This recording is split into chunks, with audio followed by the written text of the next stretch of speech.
2 juta dolar dibakar biar putrinya tetap hangat.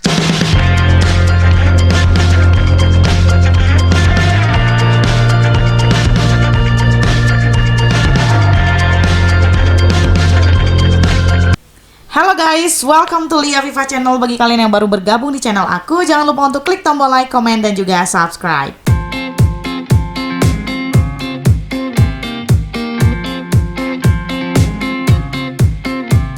Oke guys, welcome to Lia Afifa Channel. Nah, di channel ini kita akan membahas banyak hal.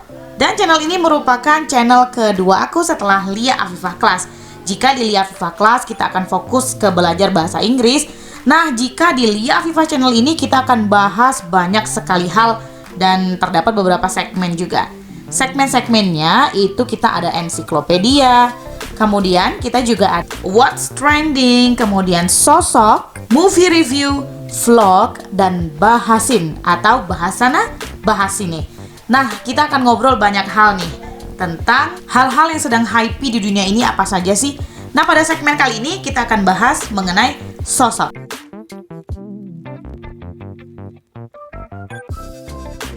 Sosok yang akan kita bahas dalam segmen kali ini adalah seorang bandar narkoba terkenal yang merupakan salah satu mafia terkaya di dunia pada zamannya. Siapa lagi kalau bukan Pablo Escobar. Bicara tentang seorang bandar narkoba terbesar di dunia, orang-orang tentu akan ingat yang namanya Pablo Escobar.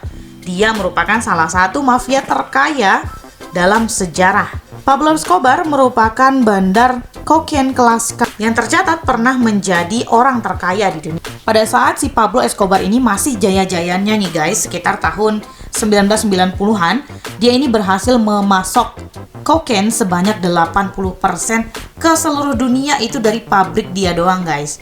80%. Can you imagine 20%-nya dari seluruh dunia dan 80%-nya itu dari pabrik si Pablo Escobar ini. Dan pada saat itu dia tercatat memiliki kekayaan sekitar 30 juta US dollar pada tahun 1990 loh. Pada saat itu uang segitu tentu saja banyak banget ya. Hari ini saja uang 30 juta dolar itu sangat banyak, apalagi pada masa itu. Wajar sih kalau Pablo Escobar ini menjadi salah satu orang terkaya sepanjang sejarah. Pablo Escobar ini lahir di Kolombia dengan nama asli Pablo Emilio Escobar Gaviria. Itu merupakan nama aslinya. Dan ketika kecil si Pablo ini merupakan seorang anak yang periang. Dan ternyata siapa sangka sosok mafia kelas kakap ini ternyata pernah kuliah guys, tetapi tidak selesai. Setelah si Pablo Escobar ini putus kuliah, ia pun mulai terlibat dengan hal-hal yang negatif dan juga aksi-aksi kriminal seperti penculikan, kemudian penyelundupan barang ilegal, dan juga pencurian-pencurian. Nah, pada tahun 1970-an si Escobar ini mulai berencana untuk membangun sebuah perusahaan dia sendiri. Dan nyatanya itu berhasil dia wujudkan. Perusahaan itu ternyata, perusahaan kokain. Dan tentu saja ini barang haram ya guys. Don't try this at home. Nah guys, saking kayanya si Pablo Escobar ini dikabarkan dia pernah membakar uang sebanyak sekitar 2 juta dolar. Untuk apa? Untuk anaknya tetap hangat. Maksudnya supaya anaknya ini tetap hangat. Ceritanya dia lagi pengasingan tuh. Ketika pengasingan, nah cuaca di sana sangat dingin dan anaknya ini kedinginan. Oleh karena itu si Pablo ini rela membakar duitnya. 2 juta dolar dibakar biar putrinya tetap hangat. Gak ada kayu kali ya. Gak ada kayu jadi duit yang dibakar. Bayangin guys, 2 juta dolar dibakar biar hangat. Setelah si Pablo Escobar ini sukses menjadi seorang pebisnis mafia tapi dalam bidang kokain. Nah, dia ini mampu membeli rumah sebesar pokoknya gede banget lah. Dan nominalnya harga dari rumah itu berkisar 63 juta US dollar pada saat itu guys. Dan tentu saja si Pablo ini banyak sekali duitnya yang gak habis-habis, 7 turunan dibelanjain dan tentu saja buat dibakar juga bisa duitnya. Saking banyaknya duit tersebut. Fasilitas di rumahnya? Don't ask me. Semuanya lengkap, lapangan golf, kolam renang, lapangan voli, dan semuanya fasilitas tersebut di rumah si Pablo Escobar ini. Tapi guys, ada yang unik dari si Pablo Escobar. Walaupun beliau ini merupakan musuh banyak orang karena telah mengedarkan barang-barang haram, tapi di kalangan masyarakat miskin si Pablo Escobar itu merupakan orang yang sangat dihormati karena dia seringkali memberikan donasi-donasi dan juga lain-lain sebagainya kepada masyarakat miskin. Oleh karena itu, si Pablo ini sangat dihormati di kalangan orang-orang miskin. Mereka tidak menganggap Pablo Escobar ini seorang mafia.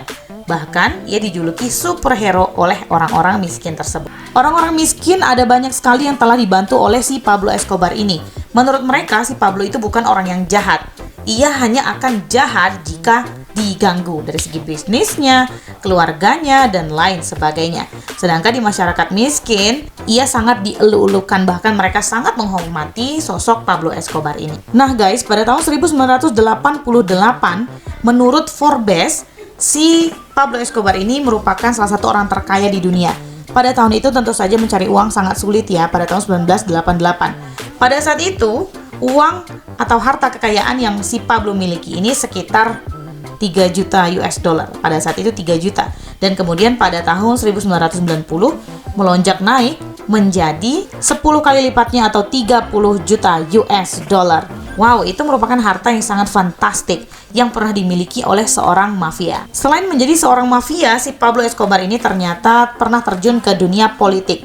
Dan pada saat itu tentu saja banyak sekali orang yang memilihnya, tetapi ia memilih mundur dari politik karena menurutnya itu terlalu memusingkan untuk memikirkan banyak orang, banyak hal, dan lain-lainnya. Belum dia ngurusin perusahaannya, so itu kayaknya bukan passion dia, jadi akhirnya dia mundur.